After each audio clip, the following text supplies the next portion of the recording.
বাংলাদেশের স্বপ্নযাত্রা ৮ লাখ কোটি টাকার বাজেট পেশ, বেড়েছে প্রবৃদ্ধি লক্ষ্য, বড় চ্যালেঞ্জ রাজস্ব লক্ষ্য করে। তো এই পুণ্যভূমি সকলের সম্মিলিত প্রয়াসে শত ঘাত প্রতিঘাত পেরিয়ে অপরাজয়ের প্রত্যয় বারবার ঘুরে দাঁড়িয়েছে এবং ভবিষ্যতেও এই ধারা অব্যাহত রাখার দৃপ্ত অঙ্গীকারে সাজানো হয়েছে 2024-25 অর্থ বছরের বাজেট। বাজেটে দাম কমার চেয়ে বাড়ার তালিকায় বেশি, গাড়ি আমদানিতে শুল্ক গুনতে হবে এমপিদের। প্রস্তাবিত বাজেটকে গণমুখী দাবি আওয়ামী লীগের, দেশবিরোধী বলছে বিএনপি, জনবান্ধব নয় মন্তব্য জাতীয় পার্টি। দুর্নীতির অভিযোগের জবাব দিতে সময় পেলেন বেনজির, দুদকের আবেদনে স্থাবর সম্পদ দেখভালে তত্ত্বাবধায়ক নিয়োগ। এবং ঐতিহাসিক 6 দফা দিবস আজ, ধানমন্ডি 32 নম্বরে বঙ্গবন্ধু প্রতিকৃতিতে প্রধানমন্ত্রীর শ্রদ্ধা।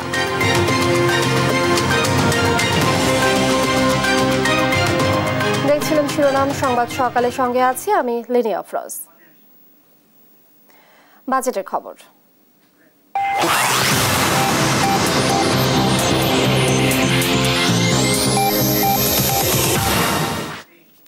এবারে বিস্তারিত।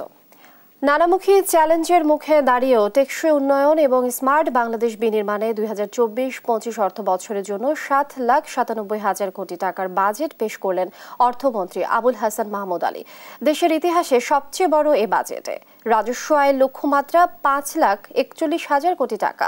আয় ব্যয় মিলিয়ে সামগ্রিক ঘাটতি থাকছে 2,56,000 কোটি টাকা।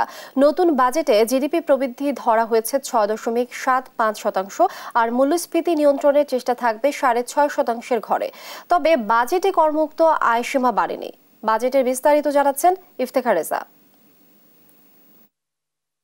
দ্বাদশ জাতীয় সংসদের প্রথম বাজেট উপস্থাপনে প্রধানমন্ত্রী শেখ হাসিনার সঙ্গে অধিবেশন কক্ষে প্রবেশ করেন অর্থমন্ত্রী আবুল হাসান মাহমুদ আলী। নিজের প্রথম বাজেটে শিরোনাম করেছেন সুখী, সমৃদ্ধ, উন্নত, স্মার্ট বাংলাদেশ বিনির্মাণে অঙ্গীকার। স্পিকারের অনুমতি নিয়ে বাজেট উপস্থাপন করেন অর্থমন্ত্রী। অর্থ বছরের প্রস্তাবিত বাজেট এই মহান সংসদে উপস্থাপনের অনুমতি প্রার্থনা করছি। শুরুতে বৈশ্বিক পরিস্থিতি তুলে ধরে তা মোকাবেলায় সরকারের পদক্ষেপ ও উন্নয়ন চিত্র তুলে ধরেন অর্থমন্ত্রী। 2024-25 অর্থ বছরে বাজেটের আকার রেখেছেন 7,97,000 কোটি টাকা, যা চলতি অর্থ বছরের চেয়ে 4% কিছু বেশি। ব্যয় মেটাতে রাজস্ব আয়ের লক্ষ্যমাত্রা ধরা হয়েছে 5,41,000 কোটি টাকা, যার সিংহভাগ যোগাবে জাতীয় রাজস্ব বোর্ড। তাদের লক্ষ্যমাত্রা দেওয়া হয়েছে 4,80,000 কোটি টাকা। কর রাজস্বের পরিমাণ জিডিপির 10% উন্নীত করার লক্ষ্যে প্রশাসনিক সক্ষমতা বৃদ্ধি, কর জাল সম্প্রসারণ এবং কর আদায় ও রাজস্ব ব্যবস্থাপনার অটোমেশন এবং হিউম্যান ইন্টারফেস কমানো ইত্যাদি পদক্ষেপ গ্রহণ করা হচ্ছে।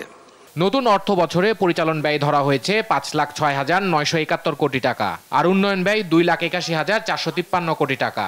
এর মধ্যে এডিপিতে বরাদ্দ 2,65,000 কোটি এবং এডিপি বহির্ভূত প্রকল্পে ব্যয় 7,627 কোটি টাকা।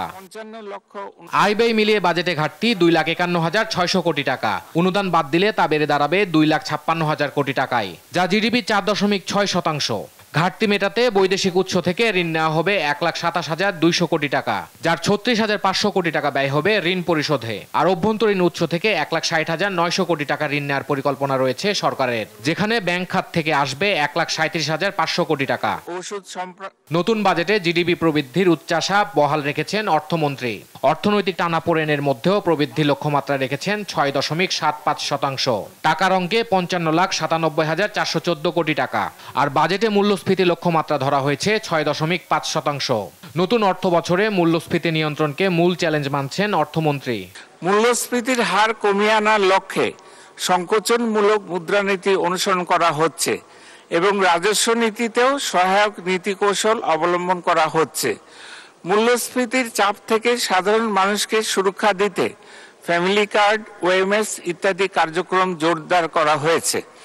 আমাদের গৃহীত এসব নীতি কৌশলের ফলে আশা করছি আগামী অর্থ বছরে মূল্যস্ফীতি 6.5% নেমে আসবে। এর আগে মন্ত্রিসভায় বিশেষ বৈঠকে 2024-25 অর্থ বছরের প্রস্তাবিত বাজেট অনুমোদন দেওয়া হয়। জাতীয় সংসদ ভবনের মন্ত্রিসভা কক্ষে অনুষ্ঠিত বৈঠকে সভাপতিত্ব করেন প্রধানমন্ত্রী শেখ হাসিনা। ইফতেখার রেজা, দেশ টিভি, ঢাকা। প্রস্তাবিত বাজেটে রাজস্ব খাতে এবারও বড় ধরনের পরিবর্তন এসেছে। এবার রেকর্ড রাজস্ব আয়ের লক্ষ্য দেয়া হয় জাতীয় রাজস্ব বোর্ডকে।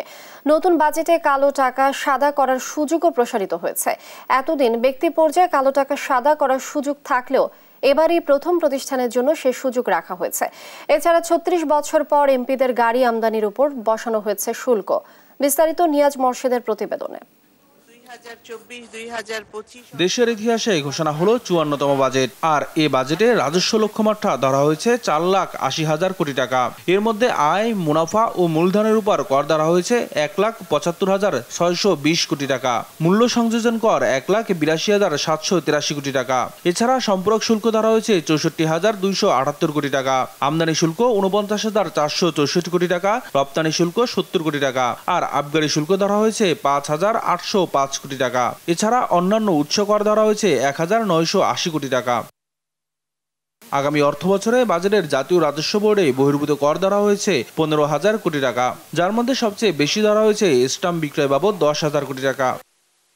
বাজারে মধ্যম সারির ব্যবসায়ীদের জন্য নেই তেমন কোনো সুখবর। ১০ লাখ থেকে ৫০ লাখ টাকা পর্যন্ত আবগারি শুল্ক ধরা হয়েছে ৩,০০০ টাকা, আর ৫০ লাখ থেকে ১ কোটি টাকা পর্যন্ত ধরা হয়েছে ৫,০০০ টাকা। তবে ১ কোটি থেকে ৫ কোটি টাকা পর্যন্ত ধরা হয়েছে ১০,০০০ টাকা। ব্যাংক হিসেবে স্ল্যাব সমূহ এবং আবগারি শুল্কের পরিমাণ যৌক্তিকীকরণ সহ অফশোর ব্যাংকিং ইউনিটের আওতাধীন আমানতকারী ও বৈদেশিক ঋণদাতাগণের হিসাবের উপর আরোপনীয় আবগারি শুল্ক অব্যাহতি প্রদান করার প্রস্তাব করছে। আসছে অর্থ বছরে সংসদ সদস্যের আমদানি করা গাড়ির উপর ২৫% আমদানি শুল্ক বসানো হয়েছে। পাশাপাশি আমদানি পর্যায়ে ১৫% ভ্যাট আরোপেরও প্রস্তাব করা হয়েছে। ফলে সংসদ সদস্যদের শুল্কমুক্ত গাড়ি সুবিধা পুরোপুরি আর থাকছে না। ৩৬ বছর ধরে শুল্ক কর ছাড়া গাড়ি আমদানির সুযোগ পেয়ে আসলেন এমপিরা। মাননীয় সংসদ সদস্যগণ কর্তৃক গাড়ি আমদানির ক্ষেত্রে শুল্ক কর অব্যাহতির সুবিধা সংক্রান্ত বিধানটি পরিবর্তন করা যেতে পারে। এই লক্ষ্যে সংশ্লিষ্ট মাননীয় মন্ত্রী মহোদয়কে এ সংক্রান্ত বিধান প্রয়োজনীয় সংশোধনী অন্তর্ভুক্ত করার প্রস্তাব করা হয়েছে। আর কালো টাকা সাদা করার সুযোগ ব্যক্তি ছাড়াও থাকছে এবার প্রতিষ্ঠানেরও। নগদ টাকা ১৫% কর দিয়ে বিনা প্রশ্নে কালো টাকা সাদা করা যাবে। তবে এ নিয়ে রয়েছে মিশ্র প্রতিক্রিয়া। অর্থ বিল ২০২৪ সংসদে উত্থাপিত হলো। নিয়াজ মোর্শেদ, দেশ টিভি, ঢাকা। বাজেট ঘোষণার পর সবার চোখ থাকে কোন পণ্যের দাম কমছে আর কোন পণ্যের দাম বাড়ছে সেদিকে। এবার সিগারেট, এসি, ফ্রিজ, মোটরসাইকেল ও বিনোদন সেবায় দাম বাড়তে পারে, আর কমতে পারে প্যাকেটজাত গুঁড়ো দুধ, দেশীয় মোটরসাইকেল ও ডেঙ্গু কিট সহ নানা পণ্যের দাম। এবারও দাম কমার চেয়ে দাম বাড়ার তালিকায় বেশি। এ নিয়ে বিস্তারিত জানাচ্ছেন ফখরুল ইসলাম।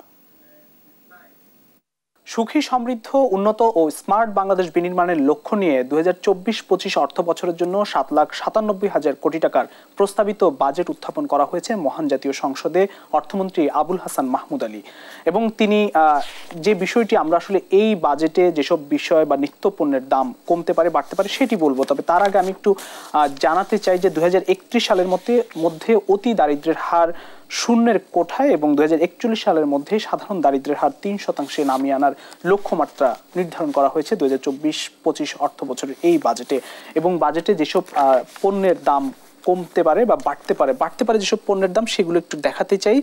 এবং বাড়তে পারে আমাদের যে ইনফো কার্ডটি রয়েছে সেখানে সিগারেট, মোবাইল ফোনের সিম কার্ড, মোবাইলে কথা বলার উপর যে খরচ সেটি বাড়তে পারে। গাড়ি, কোমল পানীয়, এনার্জি ড্রিঙ্কস, কাজু বাদাম, এসি, ফ্রিজ উৎপাদনে ব্যয় বাড়বে। একই সঙ্গে পানির ফিল্টার এবং এলইডি বাল্ব, সিএনজি, এলপিজিতে কনভার্সন খরচ, একই সঙ্গে জেনারেটর, নিরাপত্তা সেবা, হাটবাজারের ইজারা, হাসপাতালের সরঞ্জাম আমদানিতে ব্যয় বাড়বে। এসব জিনিসের দাম বাড়তে পারে। একই সঙ্গে আসলে বিদেশি মাছ, আমসত্ত্ব, ফলের রস, আইসক্রিম, ইঞ্জিন অয়েল, ইট এইসব জিনিসের উপর দাম বাড়তে পারে। শিল্পের কাঁচামাল সহ বিভিন্ন পণ্যে শুল্ক কর বাড়ানোর প্রস্তাব করা হয়েছে বাজেটে। কোনো শিল্পের কাঁচামালই আর শূন্য শুল্কে আমদানি করা যাবে না। সুইচ, সকেট, হোল্ডার ইত্যাদি উৎপাদনের কাঁচামাল আমদানিতে শুল্ক কমানো হয়েছে ৫% থেকে ১% হারে। তবে ১৫% ব্যাট আরোপ করা হয়েছে ধান, গম, পেঁয়াজ সহ ২৭ নিত্যপণ্য আমদানিতে। এলসির উপর ১% কর কাটবে ব্যাংক। এতে এসব আমদানি করা নিত্যপণ্যের দাম বাড়তে পারে।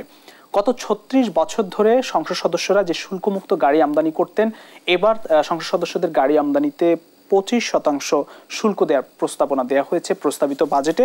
আগামী জুলাই থেকে 15% কর দিয়ে বিনা প্রশ্নে অবৈধভাবে বা কালো টাকা সাদা করা যাবে, অর্থাৎ অবৈধ যে টাকা বা কালো টাকা সেগুলো সাদা করা যাবে, এমন প্রস্তাবনাও কিন্তু 2024-25 অর্থ বছরের বাজেটে দেওয়া হয়েছে।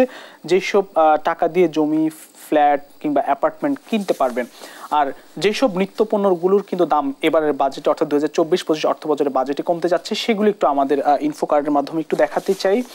যেসব পণ্যগুলোর দাম কমতে পারে: প্যাকেটজাত গুঁড়া দুধ, বিদেশি চকলেট, ল্যাপটপ, নির্মাণ সামগ্রী, সুইচ সকেট, ইলেকট্রিক মোটর, এরপর আছে মোটরসাইকেল, কিডনি ডায়ালিসিসের ফিল্টার, ডেঙ্গু কিট, ক্যান্সারের চিকিৎসা খরচ, এগুলো কিন্তু কমতে পারে। আগেই বলা হয়েছে।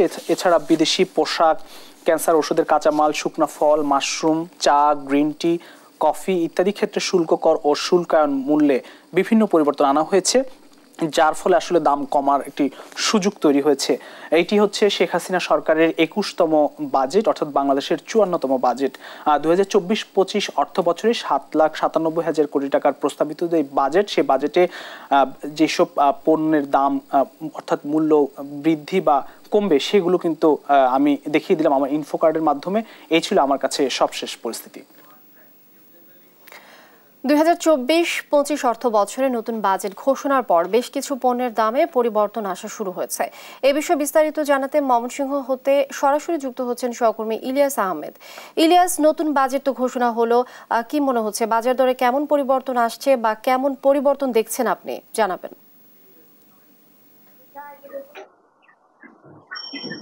নতুন বাজেটের পর কিন্তু আমরা দেখেছি সবজির বাজার সহ নিত্য প্রয়োজনীয় বাজার ছাড়াও যে অন্যান্য দ্রব্যমূল্যের দাম কিন্তু প্রভাব পড়েছে। অর্থাৎ বিশেষ করে ব্যবসায়ীরা বলছেন যে এখনো পর্যন্ত নতুন বাজেটের প্রভাব না পড়লেও কিন্তু তারা আন্দাজ করতে পারছেন যে এই বাজেটের পরপরই এই বাজেট পাস হলে আসলে এই যে দ্রব্যমূল্যের দাম, সেই দ্রব্যমূল্যের দাম কিন্তু চড়া হবে, সেই বিষয়টি তারা বলছিলেন। অর্থাৎ কাঁচা বাজার সহ নিত্য প্রয়োজনীয় পণ্যের মধ্যেও কিন্তু এই যে বাজেটের প্রভাব, সেটি কিন্তু পড়বে বলে আমাদেরকে ব্যবসায়ীরা জানিয়েছেন। এবং আমি এখন রয়েছি ময়মনসিংহের সবচেয়ে বড় কাঁচা বাজার মেট্রো বাজারে রয়েছে। এই বাজারে কিন্তু সবজি সহ মাছ, মাংসের দাম কিন্তু আমরা দেখেছি গত সপ্তাহের তুলনায় এই সপ্তাহে কিন্তু কিছুটা বেড়েছে। অর্থাৎ আজকের বাজারে বেগুন বিক্রি হচ্ছে 80 টাকা কেজি দরে এবং শসা বিক্রি হচ্ছে 60 থেকে 70 টাকা কেজি দরে এবং বরবটি বিক্রি হচ্ছে 60 টাকা কেজি দরে, সজনে বিক্রি হচ্ছে 120 টাকা কেজি দরে, পেঁপে বিক্রি হচ্ছে 40 থেকে 50 টাকা কেজি দরে। অর্থাৎ সবজির দাম কিন্তু একেবারেই ঊর্ধ্বমুখী রয়েছে। এবং এছাড়াও যদি মাংসের দিকে তাকাই, অর্থাৎ ব্রয়লার মুরগি বিক্রি হচ্ছে 180 টাকা কেজি দরে এবং সোনালী কক মুরগি বিক্রি হচ্ছে 350 টাকা কেজি দরে, দেশি মুরগি বিক্রি হচ্ছে 650 টাকা কেজি দরে এবং গরুর মাংস কিন্তু আজকের বাজারে বিক্রি হচ্ছে 780 থেকে 800 টাকা কেজি দরে এবং এছাড়াও খাসির মাংস বিক্রি হচ্ছে 1200 থেকে 1300 টাকা কেজি দরে। অর্থাৎ ব্যবসায়ীরা বলছেন যে নতুন বাজেটে কিন্তু খাদ্যের দাম বাড়ানোর কথা তারা শুনতে পেয়েছেন। অর্থাৎ খাদ্যের দাম যদি বাড়ে তাহলে মাছ, মাংস সহ অন্যান্য জিনিসের দামও কিন্তু বাড়বে, সেই বিষয়টি কিন্তু তারা বলছিলেন। এছাড়াও আমরা দেখেছি যে কুমল পানীয় এবং সিগারেটের দাম কিন্তু ইতিমধ্যেই ব্যবসায়ীরা বাড়িয়ে দিয়েছেন এবং তারা বলছেন যে নতুন বাজেটে যেহেতু এগুলোর দাম বৃদ্ধি করা হয়েছে, সেই জন্য কিন্তু তারা তাদের কাছে আসলে স্বল্পতার কারণ দেখিয়ে তারা কিন্তু ইতিমধ্যে দাম বাড়িয়ে দিয়েছেন। এছাড়াও মশলার বাজারেও কিন্তু কিছুটা স্বস্তি এখন পর্যন্ত রয়েছে এবং যারা ব্যবসায়ী রয়েছেন তারা বলছেন যে যেহেতু বাজেট সংসদে পেশ হয়েছে, সেহেতু সেই অন্যান্য বছরের নেই এবছরও কিন্তু এই মশলার বাজারেও কিন্তু নতুন বাজেটের যে প্রভাব, সেই প্রভাব কিন্তু পড়বে এবং সেই বিষয়টি কিন্তু তারা বলছিলেন। আরেকটি বিষয় বলে রাখি, কাজু বাদামের শুল্ক কিন্তু কমানো হয়েছে এবং ব্যবসায়ীরা বলছেন যে কাজু বাদামের শুল্ক কমানো হলেও কিন্তু তারা এখনো পর্যন্ত উচ্চ দামেই যে কাজু বাদাম বিক্রি করছেন সেটি কিন্তু তারা এখনো পর্যন্ত অব্যাহত রাখবেন এবং যদিও তারা নতুন দামে কিনে কিন্তু তাহলে তারা কিন্তু দাম কিছুটা কমাতে পারবেন সেই বিষয়টি বলছেন। অর্থাৎ বিশেষ করে বলা যায় বেশিরভাগ পণ্যের দামই কিন্তু বৃদ্ধির দিকে এবং কিছু কিছু পণ্যের দাম কিন্তু কমের দিকে, সেই বিষয়টি আমরা লক্ষ্য করেছি। অর্থাৎ বাজারে যে বাজেটের প্রভাব সেটি কিন্তু মোটামুটি বলা যায় যে পড়েছে। এই ছিল আমার কাছে ময়মনসিংহ থেকে সর্বশেষ তথ্য। ইলিয়াসের সঙ্গে ধন্যবাদ আপনাকে। দর্শক, নতুন বাজেট ঘোষণার পর বাজার দরে যে পরিবর্তন এসেছে এই বিষয়ে বিস্তারিত জানছিলাম সহকর্মী ইলিয়াসের কাছ থেকে। ঐতিহাসিক ৬ দফা দিবস উপলক্ষে জাতির জনক বঙ্গবন্ধু শেখ মুজিবুর রহমানের প্রতি শ্রদ্ধা জানিয়েছেন প্রধানমন্ত্রী ও আওয়ামী লীগ সভাপতি শেখ হাসিনা। সকাল ৭টায় রাজধানী ধানমন্ডিতে বঙ্গবন্ধুর প্রতিকৃতিতে প্রথমে প্রধানমন্ত্রী হিসেবে এবং পরে আওয়ামী লীগ সভাপতি হিসেবে দলের শীর্ষ নেতাদের নিয়ে শ্রদ্ধা জানান তিনি।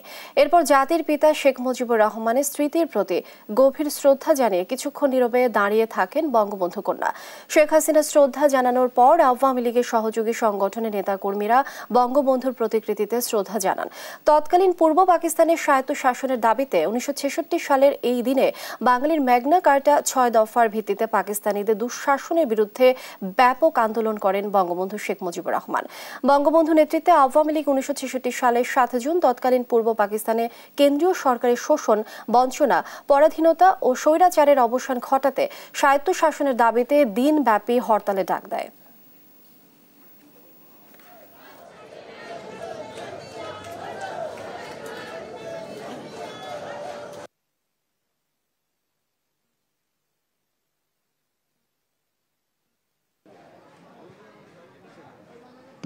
এইসব দিবস ৭৫-এর পর নিষিদ্ধ হয়ে যায়।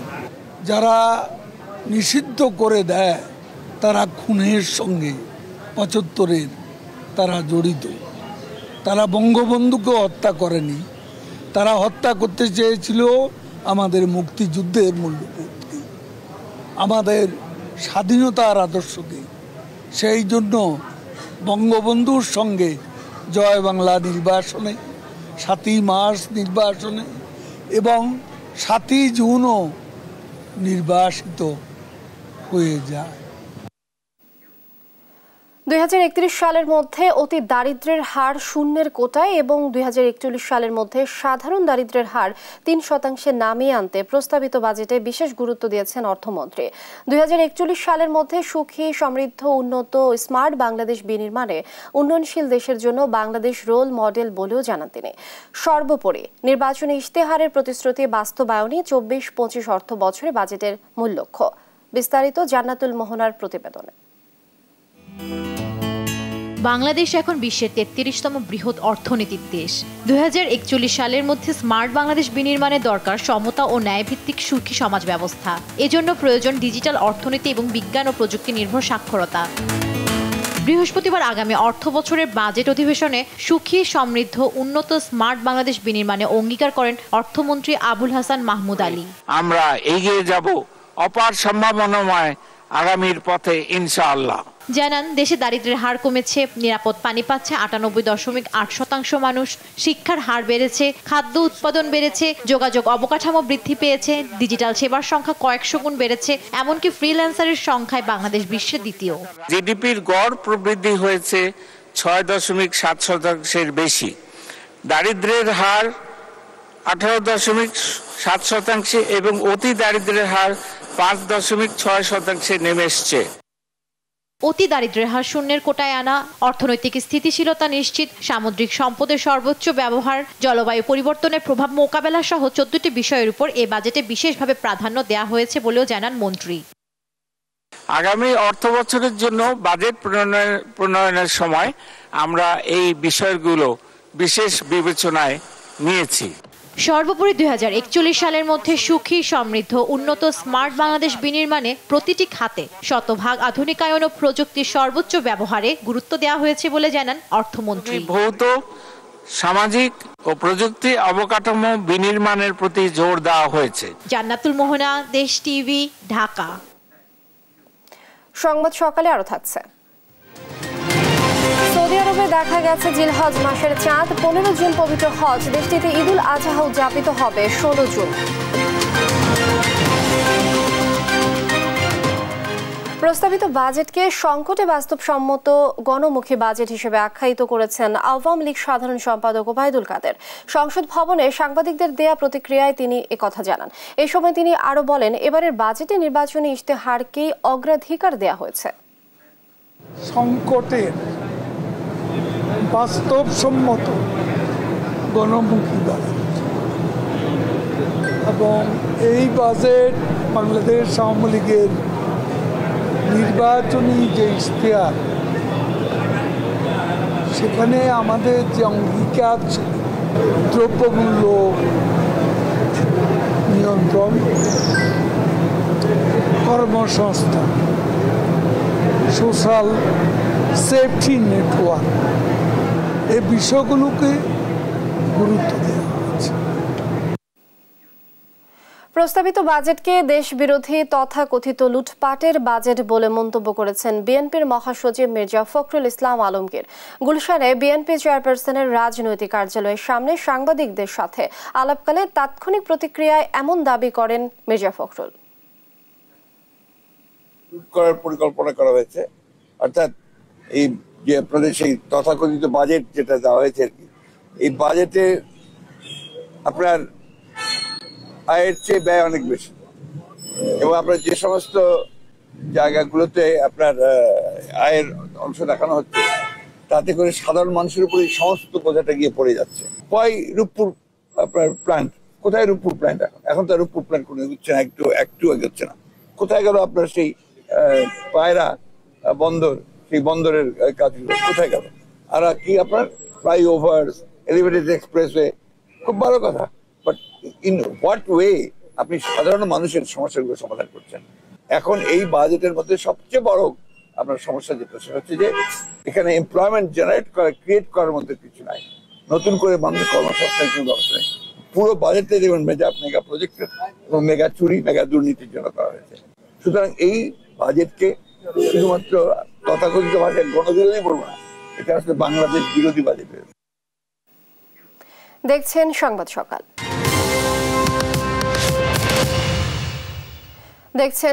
সকাল। এদিকে সংসদে বিরোধী দলীয় নেতা ও জাতীয় পার্টির চেয়ারম্যান জিএম কাদের দাবি করেছেন, প্রস্তাবিত বাজেট জনবান্ধব নয়, করের বোঝা বাড়বে জনগণের উপর। রাজধানীতে বাজেট প্রতিক্রিয়ায় তিনি একথা বলেন। বাজেট জনবান্ধব মোটেই হয়নি, এবং জনগণের উপর চাপ তো আসছে। আমি বলছি ট্যাক্স যেখানেই যত রেয়াত দেখ, সর্বস্বভাবে আয় তারা বেশি করবার জন্য টার্গেট নিয়েছেন, এবং বেশিরভাগটা আয় করবেন ওরা পরোক্ষ করের মাধ্যমে, যার ফলে সাধারণ জনগণের উপরে করের বোঝা বাড়বে। সাধারণ জনগণের কোনো মুক্তির উপায় নেই, কোনো চাকরির সুবিধা নেই, যেহেতু আমাদের ফরেন ইনভেস্টমেন্ট আসছে না, এবং সেগুলো আনার কোনো বন্দোবস্ত নেই, যেহেতু যে সেরকম পরিবেশ সৃষ্টি করা হয়নি। আমরা বিদেশিরা এখানে এসে টাকা ইনকাম করে দেশে নিয়ে যেতে পারে না, তো বিদেশে কে আসবে? তো জব ক্রিয়েশন হবে না। তো আমার যদি জিনিসপত্রের দাম উঠে, আমার যদি চাকরি বাকরির সুযোগ না হয়, তাহলে জনবান্ধব কীভাবে বলো? এইসব ব্যাপারে ওনাদের কোনো রকম কোনো দিক নির্দেশনা আমরা দেখতে পাই। আইনমন্ত্রী আনিসুল হক বলেছেন, বৈশ্বিক অর্থনীতির প্রেক্ষাপটে মূল্যস্ফীতি নিয়ন্ত্রণেই এ বাজেটে দেওয়া হয়েছে। আর রাশেদ খান মেনন বলেছেন, এ বাজেটে IMF এর শর্ত পূরণ ছাড়া আর কিছুই নেই। জাতীয় সংসদে বাজেট প্রতিক্রিয়ায় তারা এসব কথা বলেন। সোশ্যাল সেফটি নেট এটা বাড়ানো হয়েছে, মুদ্রাস্ফীতি কমানোর যে চ্যালেঞ্জ সেটাকে মোকাবেলা করার জন্য ব্যবস্থা নেওয়া হয়েছে, এবং সার্বিকভাবে আমার মনে হয় এটা জনগণের কল্যাণে যে ওয়েলফেয়ার স্টেট যেটা আমরা বলি, সেইটা বিল্ড আপ করার জন্য যেটা প্রয়োজন সেইটাই বাজেটে পরিলক্ষিত হয়েছে। জাতির পিতার কন্যা শেখ হাসিনা, আপনারা ওটা সাক্ষী আছেন, উনি শুধু স্বপ্ন দেখেন না, স্বপ্ন বাস্তবায়নও করেন। তাই যে বাজেট আজকে অনেকের কাছে হয়তো মনে হবে এটা পরিপূর্ণ করা কষ্টসাধ্য, তবে আমি বিশ্বাস করি আল্লাহ রাব্বুল আলামিন যদি ওনাকে হায়াতে তৈয়বা দান করেন, ইনশাল্লাহ এই বাজেট পরিপূর্ণ হয়েও আমরা সামনেতে আরও ভালো জিনিস পাবো। এমন কোনো সাহসী পদক্ষেপ আমরা দেখিনি যার মধ্য দিয়ে অর্থ পাচার, ব্যাংকিং খাতের নৈরাজ্য থেকে শুরু করে যেমন দুর্নীতির প্রশ্ন আলোচনাই এর মধ্যে আসেনি আর কি, এবং অর্থনীতি নৈরাজ্য ব্যাংকিং খাতে যে নৈরাজ্য চলছে এই বিষয়গুলো খুব একটা আলোচনার মধ্যে আসেনি আর কি। আর দায়টা মনে হলো আমার কাছে যে দায়টা জনগণের উপর রেখে দেওয়া হয়েছে, জনগণ নিজেরা সমাধান করুক এই ধরনের একটা জায়গায় রয়ে গেছে পুরো বাজেট।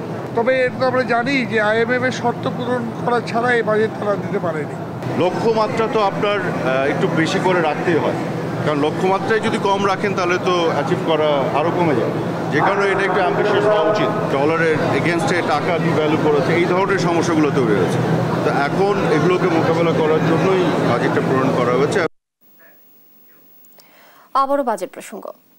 প্রস্তাবিত বাজেটকে বাস্তবসম্মত যৌক্তিক বলে অভিহিত করেছেন ব্যবসায়ীদের সংগঠন FBCCI এর সভাপতি মাহবুবুল আলম। একই সঙ্গে ব্যক্তিগত করমুক্ত আয় সীমা 4.5 লাখ টাকা করার প্রস্তাবও দিয়েছেন তিনি। তবে ব্যাংক থেকে সরকারের ঋণ নেওয়ার পদক্ষেপে উদ্বেগ প্রকাশ করেছেন। আমি মনে করি যে অ্যাম্বিশিয়াস কোনো প্রজেক্ট না নিলে এবং আমাদের যদি ভালোভাবে যে প্রজেক্টগুলো নেওয়া হচ্ছে সেগুলিকে যদি ইমপ্লিমেন্ট করা যায়, সবাই মিলে যদি এটাকে কাজটা ঠিকভাবে করা যায়, তাহলে এই ইনফ্লেশনটা কমে আসবে এবং এটাকে একটা কন্ট্রোলের দিকে নিয়ে যেতে পারবে বলে আমি মনে করি। এই বাজেটটা অবশ্যই সরকার এটা যৌক্তিক এবং বাস্তবসম্মত, এটা আমার মনে হয় এটা বাস্তবায়নযোগ্য। চ্যালেঞ্জিং সময়ে গতানুগতিক বাজেট কোনো সমস্যার সমাধান দিতে পারবে না বলে মন্তব্য করেছেন গবেষণা প্রতিষ্ঠান সিপিডি নির্বাহী পরিচালক ফাহমিদা খাতুন। সন্ধ্যায় তাৎক্ষণিক বাজেট প্রতিক্রিয়া নিয়ে সিপিডি ভবনে এই কথা বলেন তিনি। কালো টাকা সাদা করার সুযোগ দেওয়ার সমালোচনা করেন তিনি। বলেন, উচ্চ আয়ের কর আরোপের ধাপগুলো ইতিবাচক হলেও অবৈধ অর্থ বৈধ করতে 15% কর প্রস্তাব দুঃখজনক। 15% কর দিয়ে কালো টাকা সাদা করার বিষয় নৈতিকভাবে সমর্থনযোগ্য নয় বলেও জানান তিনি।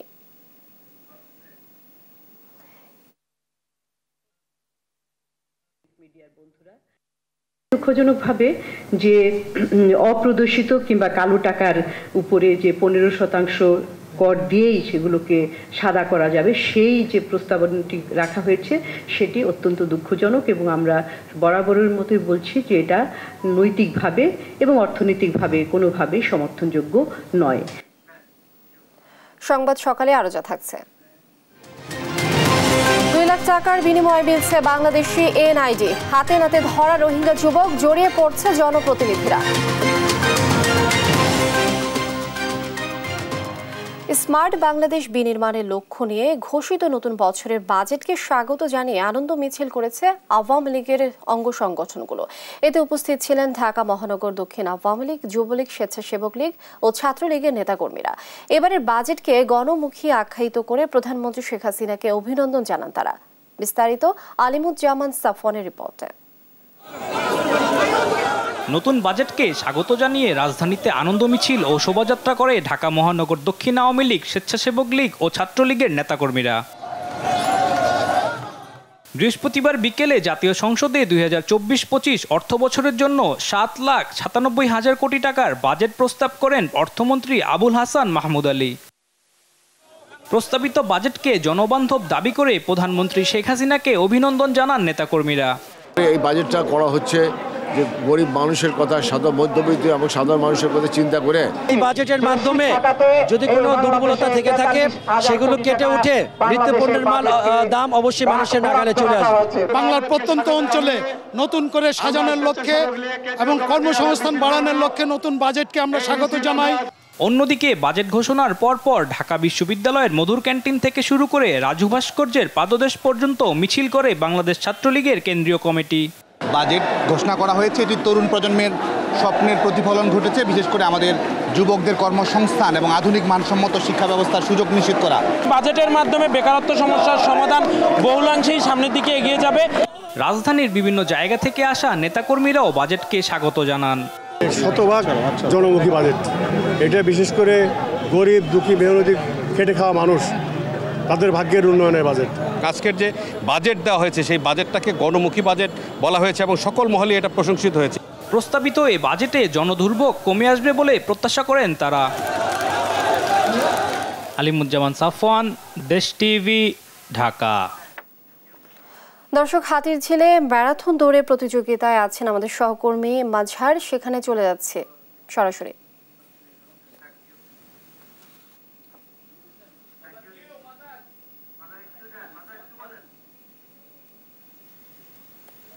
হাতিরঝিলে যে ম্যারাথন প্রতিযোগিতা শুরু হয়েছে সেটি কিন্তু সকাল 5টায় অর্থাৎ ভোর 5টায় শুরু হয়ে ইতিমধ্যেই সেটি শেষ হয়েছে এবং শেষ হওয়ার মধ্যে দিয়ে কিন্তু এখন যারা প্রতিযোগী ছিল তারা মূলত অপেক্ষা করছেন মূলত পুরস্কারের জন্য।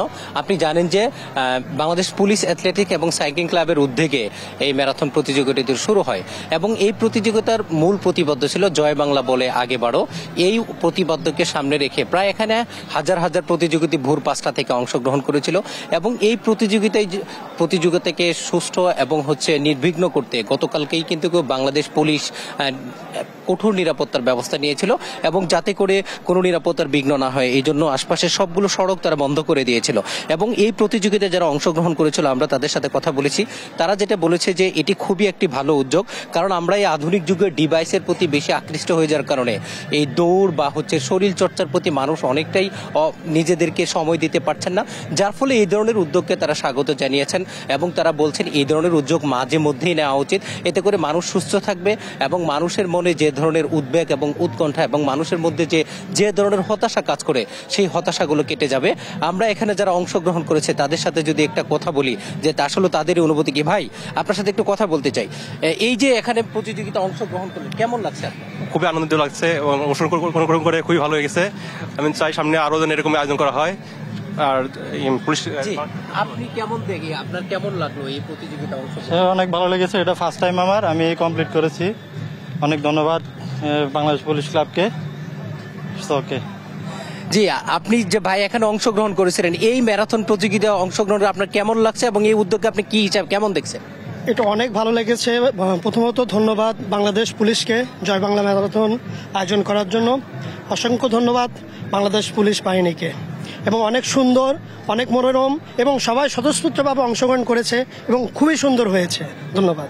জি, আপনি যেমনটা শুনছিলেন যে যারা এখানে অংশগ্রহণ করেছে সবাই কিন্তু তাদের অনুভূতির কথা প্রকাশ করছে এবং তারা এই ধরনের উদ্যোগকে কিন্তু স্বাগত জানিয়েছে এবং তাদের কথা হচ্ছে এই ধরনের উদ্যোগ আরো বেশি করে গ্রহণ করা উচিত। তাহলে পরবর্তী প্রজন্ম এবং নতুন যারা অগ্রবর্তী বা আগের জন্মের মানুষ আছেন, অর্থাৎ যারা মধ্যবয়সী মানুষ আছেন, তারাও কিন্তু সব শ্রেণীর পেশা মানুষ আসলে মূলত এই উদ্যোগকে স্বাগত জানিয়েছেন এবং তারা বলছেন এটা খুবই ভালো উদ্যোগ এবং মানুষের মনে এক ধরনের প্রশান্তি এবং ভালো লাগা তৈরি করতে কিন্তু এই ধরনের প্রতিযোগিতাগুলো। আপনি জানেন এখানে যারা এই রাউন্ডটা শেষ করেছে 3 ঘন্টা 40 মিনিটের মধ্যে প্রায় 22 কিলোমিটার পথ কিন্তু তাদেরকে পাড়ি দিতে হয়েছে এবং অনেকেই হয়তোবা নির্ধারিত সময়ের মধ্যে পেরেছেন, আবার কেউ হয়তো নির্ধারিত সময়ের মধ্যে পায়নি। আচ্ছা, আপনার সাথে একটু কথা বলি, কেমন লাগলো আজকের প্রতিযোগিতা?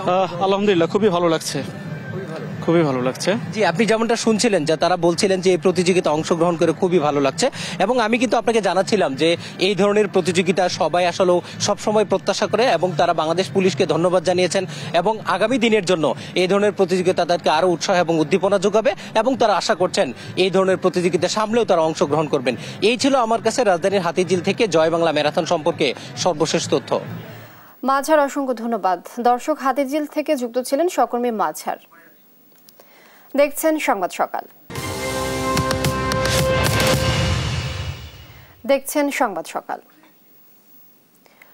2024-25 অর্থ বছরের প্রস্তাবিত বাজেটে শিক্ষা খাতে বরাদ্দ বেড়েছে, যা গেল অর্থ বছরের চেয়ে 6,547 কোটি টাকা। বিশেষ গুরুত্ব দেওয়া হয়েছে স্বাস্থ্য খাতেও। প্রস্তাব করা হয়েছে 41,407 কোটি টাকা।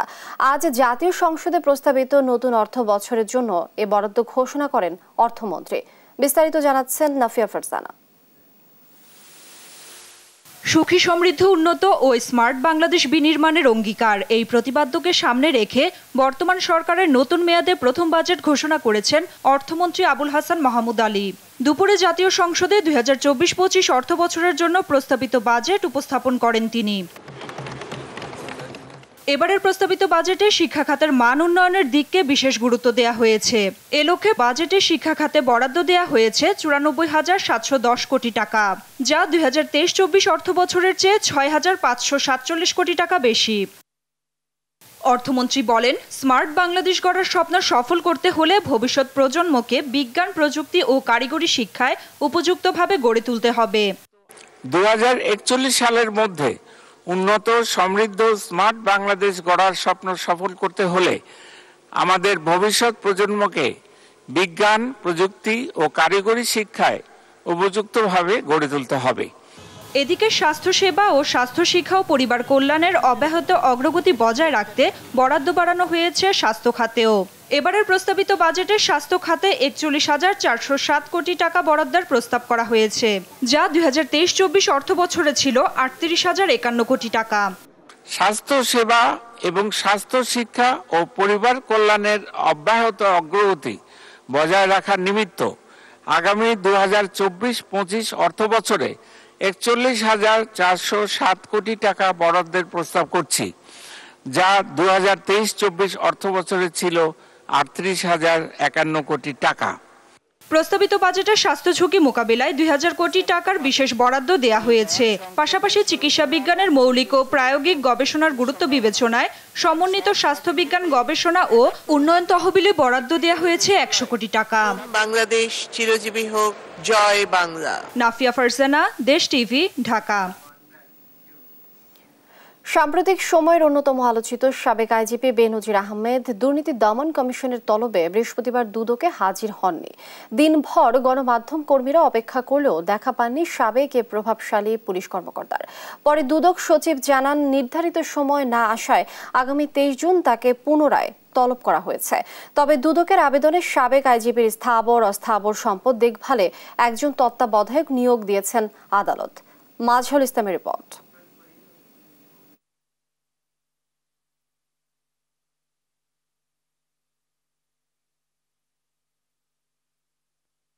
সাবেক পুলিশ প্রধান বেনজির আহমেদের বিরুদ্ধে ক্ষমতায় থাকা অবস্থায় ক্ষমতার অপব্যবহার, জ্ঞাত আয় বহির্ভূত সম্পত্তি অর্জন এবং বিদেশে অর্থ পাচারের যে অভিযোগ উঠেছে সেসব বিষয়ে জিজ্ঞাসাবাদের জন্য তাকে তলব করে দুদক। তবে গতকালই তিনি আইনজীবীর মাধ্যমে সময় চেয়ে আবেদন করেন দুদকে। চিঠি পাঠিয়েছে, সময় চেয়ে 15 দিনের সময় চাইতে পারে। আইনে বলা আছে 15 দিন পর্যন্ত সময়। যদি সন্তুষ্ট হয়, অনুসন্ধান কর্মকর্তা সন্তুষ্ট হয়, সে সময় মঞ্জুর করতে পারে। নির্ধারিত সময়ে না আসায় অনুসন্ধান কার্যক্রমের অংশ হিসাবে আইন মেনে তাকে 23 জুন পুনরায় তলব করেছে সংস্থাটি। যেহেতু ওনার ব্যক্তিগতভাবে শুনানি গ্রহণ করা সম্ভব হয়নি, তাই আমাদের অনুসন্ধানকারী দল আরেকটি তারিখ নির্ধারণ করেছেন। আগামী 23 জুন 2024 তারিখ পরবর্তী শুনানির জন্য দিন ধার্য করা হয়েছে। ন্যায় বিচারের স্বার্থেই বাকি সবার মতো তদন্ত কর্মকর্তা তাকে সময় দিয়েছে বলেও জানান দুদক সচিব। ন্যায় বিচারের স্বার্থে অন্যান্য 10টি কেস, অন্যান্য সব কেসের মতো এই কেসটিও ব্যক্তিগত শুনানির জন্য দিন ধার্য করা ছিল এবং অনেক সময় যখন কোনো ব্যক্তি উপস্থিত না হন, এটি কিন্তু পরবর্তী একটি তারিখ নির্ধারণ করে দেওয়া হয়। সব কেসের মতো এই কেসও তাই করা হয়েছে। এদিকে বেনজিরে ক্রোক করা সম্পদ দেখভালের জন্য তত্ত্বাবধায়ক নিয়োগে দুদকের আবেদন মঞ্জুর করেছে আদালত। অচিরেই তত্ত্বাবধায়ক নিয়োগ করা হবে বলে জানিয়েছেন দুদক সচিব। মাজহারুল ইসলাম, দেশ টিভি, ঢাকা। পিতা মাতার ভুয়া নাম ও ভুয়া ঠিকানা বানিয়ে রোহিঙ্গা জাহিদুল্লাহ এসেছিল বাংলাদেশে জাতীয় পরিচয়পত্র বানাতে, আর তাকে এতে সহযোগিতা করছিলেন এক জনপ্রতিনিধি। আর সেই রোহিঙ্গাকে নির্বাচন কার্যালয় থেকে হাতে নাতে ধরলেন আরেক জনপ্রতিনিধি। বিশেষ দালাল চক্রের মাধ্যমে 2 লাখ টাকার বিনিময়ে হচ্ছিল এ কাজ, যা স্বীকার করলেন সেই রোহিঙ্গা যুবক। সুযোগ পেলেই আশ্রিত জীবন ছাড়তে নানা কায়দা কৌশল করে থাকেন রোহিঙ্গারা, আর এ কাজে জড়িয়ে যাচ্ছে জনপ্রতিনিধিদের নাম। রয়েছে তাদের বিশেষ দালাল চক্র। জাহিদুল্লাহ নামের এক রোহিঙ্গা যুবককে বানিয়ে দেওয়া হচ্ছিল বাংলাদেশি জাতীয় পরিচয়পত্র। এজন্য ব্যবহার করা হয় ভুয়া ঠিকানা ও ভুয়া পিতামাতার পরিচয়। ছবি তুলতে আসলে জেলা নির্বাচন কার্যালয় থেকে তাকে আটক করেন স্থানীয় এক জনপ্রতিনিধি। আটক রোহিঙ্গা যুবক জানান, 2 লাখ টাকার বিনিময়ে জাতীয় পরিচয়পত্র তৈরি করে দেওয়ার কাজ নেয় এক দালাল চক্র। আইডি কার্ড করা 2 লাখ টাকার মধ্যে 1 লাখ টাকা তোলা ফেলাই, আর 1 লাখ টাকা আইডি কার্ড করানোর পর দিব লোগো হই, তাহলে 1 লাখ টাকা হিবা আই দিবলাই, তাই আর 1 লাখ টাকা নয়। 2017 সালে মিয়ানমার থেকে নির্যাতনের মুখে পালিয়ে আসা এই রোহিঙ্গা যুবকের বসবাস উখিয়ার কুতুপালংয়ের 7 নম্বর ক্যাম্পে। সৌদি আরবে পাড়ি জমাতে তিনি দালালের মাধ্যমে এনআইডি কার্ড করতে এসেছেন বলে স্বীকার করেন। আইডি কার্ড আমি বিদেশ যাবো আইডি কার্ড করতে চাই পাসপোর্ট করে বলা বিদেশ যাবো তোর বাসার এঙ্গুলোর হ্যাঁ থিওগর বাসার জিয়াত বাসা আছে হ্যাঁ জায়গার নাম আইনা জানি মগর আমি একবার গেলাম জায়গা যাইলে মানে সিনা দিয়ে মৃত্যুর যে চক্রের মাধ্যমে রোহিঙ্গা যুবক এনআইডি করতে এসেছে সে চক্রের সদস্য স্বয়ং কক্সবাজার পৌরসভার মহিলা কাউন্সিলরের সহকারী মফিজ ও দালাল জহুরা। রোহিঙ্গা যুবককে নির্বাচন অফিস থেকে হাতে নাতে ধরার পর যাচাই বাছাইয়ের পর এমন তথ্য দেন আরেক কাউন্সিলর। এখানে বিভিন্ন একটা বড় চক্র রয়েছে রোহিঙ্গা চক্র, তারা বিভিন্ন মাধ্যম দিয়ে মানুষদেরকে মা বাপ বানিয়ে তারা ভোটার করায়। আজকে সকালে থেকে আজকে অনেকগুলা ফাইল তারা কি ছবি উঠাই ফেলছে যেগুলো আমি জানিও না। আজকে যদি আমি না যাইতাম এই রোহিঙ্গাও ভোটার হয়ে যেত। পৌরসভা এলাকায় দালালের উৎপাত বেড়েছে, তাদের বিরুদ্ধে ব্যবস্থা নেওয়ার কথা জানান কক্সবাজার পৌরসভার ভারপ্রাপ্ত মেয়র। দালালদের আপনারা চিহ্নিত করুন এবং দালালদের আইনের আওতায় আনুন। এবং এখানে যে বারবার মফিজের কথা বলা হচ্ছে, মফিজকে আমরা আগেও দু একবার ওয়ার্নিং দিয়েছি, আমাদের মেয়র মহোদয়ও তাকে আগেও ওয়ার্নিং করা হয়েছে তাকে পৌরসভায় না আসার জন্য। তো বিনীত অনুরোধ করব আপনারাও ওনার ব্যাপারে একটু সজাগ থাকবেন। কক্সবাজারের উখিয়া টেকনাফের বিভিন্ন ক্যাম্পে বাস করে প্রায় 12 লাখ রোহিঙ্গা। প্রতিদিনই আইন শৃঙ্খলা বাহিনীর চোখ ফাঁকি দিয়ে ছড়িয়ে ছিটিয়ে পড়ছে তারা। বিষয়টি উদ্বেগের বলে মনে করছেন সংশ্লিষ্টরা। নিউজ ডেস্ক, দেশ টিভি।